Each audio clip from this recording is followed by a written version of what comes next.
आज की खबर से खबरदार, मोदी और मुसलमान रहे गुस्ताख रसूल, बदअकीदा मुसलमानों से और गौरसेवादी हिंदुओं से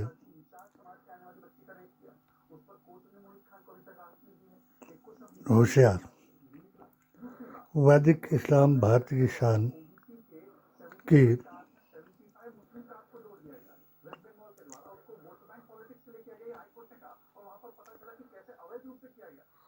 हनफा बीबी, राहिब की लड़की,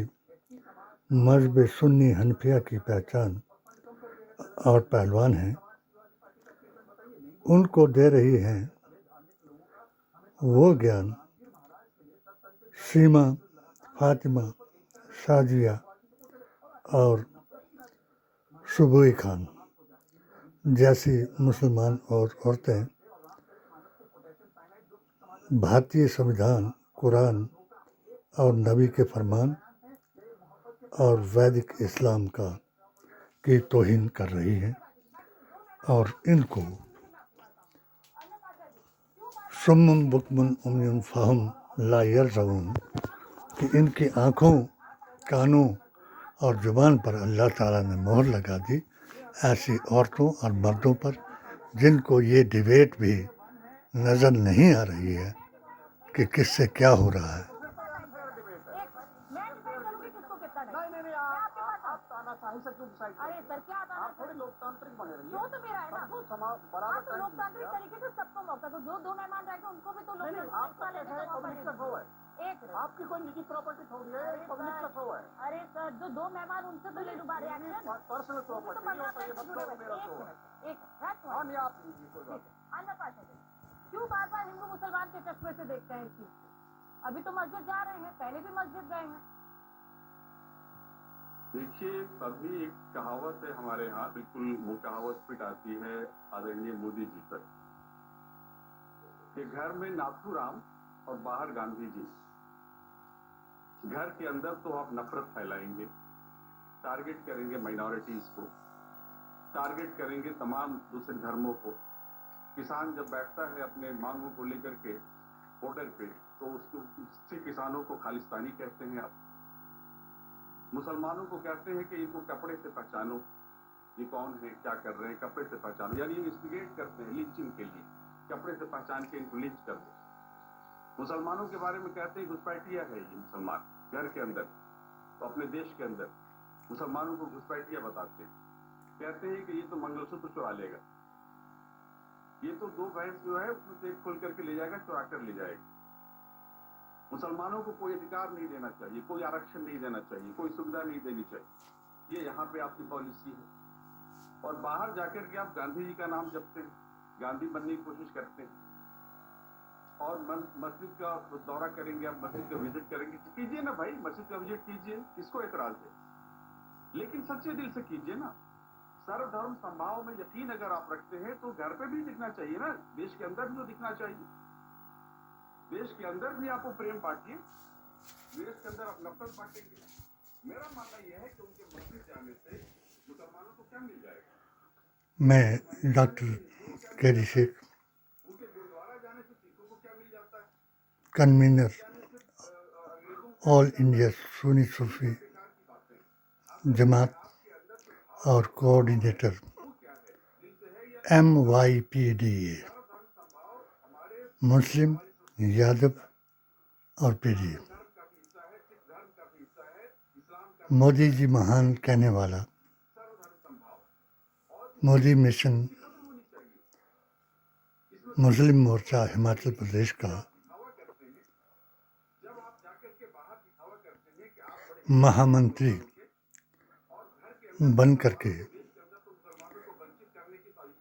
मोदी जी की 3 साल के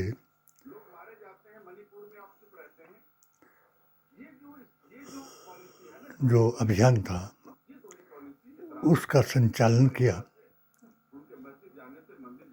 जब 2013 में बद अकीदा, जाहिल व जालिम मुसलमानों ने राजा वीरभद्र सिंह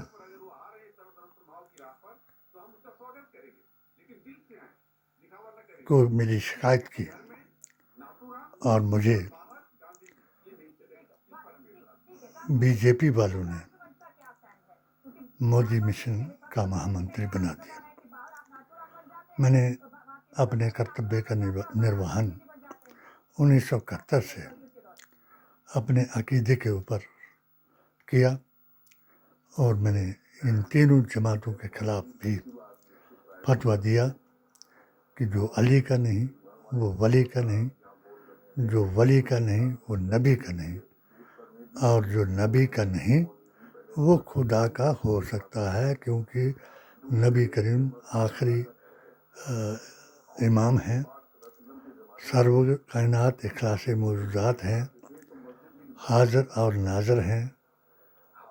आखिरी पैगाम उनके जरिए अल्लाह ने दुनिया को बताया कि तुम पर एक ऐसा वक्त आएगा जब ना अहल की इक्तदा होगी और मेरा ये अफजल दीन कुबरा हो जाएगा। इसलिए मुझे भी इन जाली कांग्रेसी हिंदुओं और बद अकीदा मुसलमानों से नफ़रत हो गई और मैंने JNK से अपना सर्वधर्म सौहार्द, नशा निवारण और भ्रष्टाचार उन्मूलन का अभियान आरंभ किया और पूरे भारत के PDA और AISJ-MY ने मेरा साथ दिया। ये जो अन्य बहरे और गूंगे मुसलमान अभी भी मोदी जी के गुप्त एजेंडे को नहीं समझ सके, उनको हमने समझाने की कोशिश की। मोदी महान बता करके अपनी पेटिशन के जरिए उनको क्या चाहता है भारत का मुसलमान, ये बताने की कोशिश की। अमित शाह जी ने मेरी पिटीशन का जवाब दिया और एक जिसको हम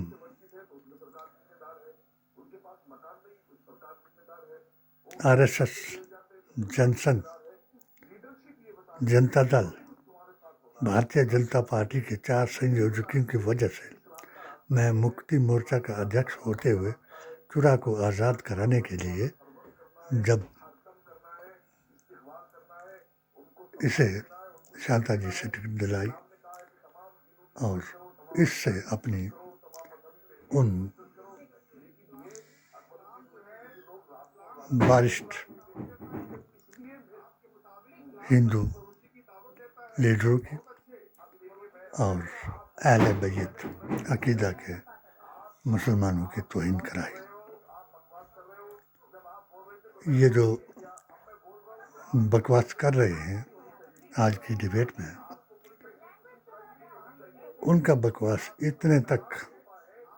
सीमित है कि आज भ्रष्टाचार, बलात्कार, लव जिहाद, ये 3 मसले जो है बीजेपी ने उठाए और इन 3 मसलों में अगर जो इनका पक्षधर मोदी के ध्यान और भगवान मानने वाला हो तो उसके लिए इनके पास जो मशीन है उसमें धो करके वो पवित्र हो जाता है। जैसे कि हमारे हिमाचल प्रदेश का ये हमारा बनाया हुआ उपाध्यक्ष पूर्व हंसराज जो था वो है। आजकल पूरे भारत में यही बलात्कार की बात चल रही है और हिंदू संस्कार और संस्कृति की बात चल रही है, तो हमारी तरफ से ये जवाब दिया कि मोदी जी का दोहरा एजेंडा जो है वो 1947 को 2047 में बदलने का है। और ऐलान किया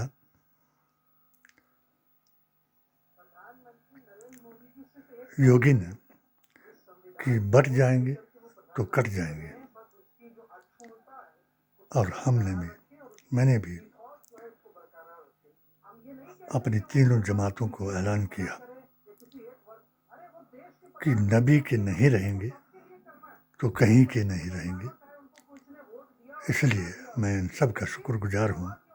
कि देर आई और दुरुस्त आई। आज की डिबेट में जो कुछ हो रहा है, तो मैं एक उदाहरण दूँ। ममता जी एक महान ताकत हैं इंदिरा के बाद, जो सर्वधर्म सौहार्द की बात करती है और जिसको अब टारगेट बना करके एक बलात्कार के लिए बदनाम किया जा रहा है। मैंने अपनी पेटिशन के रिमाइंडर दिलाया SDM चुरा से कि मैंने भी इसके खिलाफ यही अभियान चलाया था कि राजा राम सिंह बन करके ये मुस्लिम लड़कियों को लव जिहाद, बलात्कार में ना फंसाए और हमारी कौम को के जाहिल व जालिम मुसलमानों को हमारी कौम का